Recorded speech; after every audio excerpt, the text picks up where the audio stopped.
လူအသက်ဟာတိုးတယ်နောက်ဘဝဆိုတာဧကန်ရှိတယ်ဒါကြောင့်ဒါဖြင့်ဘာလို့ရမလို့ဆိုမြတ်စွာဘုရားဆုံးမတယ်ကတ္တဗံကုသလံအပြစ်ကင်းပြီးတော့ကောင်းကျိုးချမ်းသာရတဲ့အလုပ်ကိုလုပ်ပါလို့ပြောတယ်ကုသိုလ်ဆိုတာအပြစ်ကင်းပြီးကောင်းကျိုးချမ်းသာပေးတဲ့အလုပ်ကိုဆိုလို့တယ်ဘယ်ဟာပဲဖြစ်ဖြစ်ကောင်းတဲ့လုပ်မကောင်းတဲ့လုပ်ဆိုတာနှစ်ခုရှိတယ်နော်အစာတောင်မှပဲ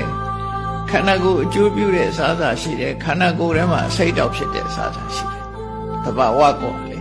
အဲ့ဒါလိုပဲလူစိတ်ထဲမှာဖြစ်တဲ့ဟာကအပြစ်ကင်းတဲ့စိတ်အနေထားတစ်ခုအပြစ်ရှိတဲ့စိတ်အနေထားတစ်ခုအပြစ်ကင်းတဲ့စိတ်သဘောထားကိုကုသိုလ်လို့ခေါ်ပြီးတော့အပြစ်ဖြစ်တဲ့သဘောထားကိုအကုသိုလ်လို့ခေါ်တာပဲ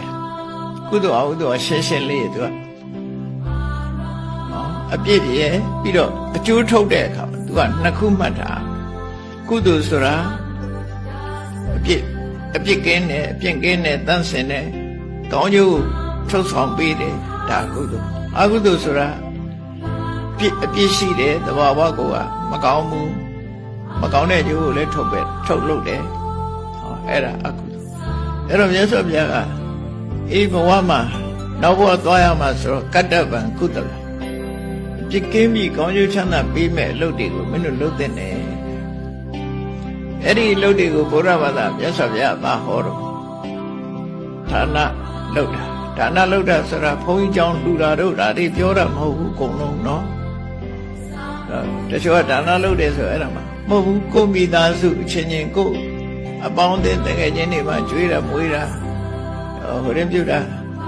ကိုစားတဲ့တဲ့ခွဲပေးတာကိုညီတာအလုံးဟာဒါနတွေကြီးပဲကော်ဖီတစ်ခွက်တိုက်တာအစမျှဝေစားတာမှန်တယ်ဗျဒါနပဲကိုပေးတာမိဘကိုကျွေးတယ်မိသားစုကျွေးတယ်မေတ္တာနဲ့အလုံးမိသားစုကျွေးတယ်နောက်ရှင်မျိုးမေတ္တင်္ဂါတွေကျွေးတယ်အလှူဒါနပြုတယ်အလုံးဒါတွေကဒါနတွေကြီးပဲ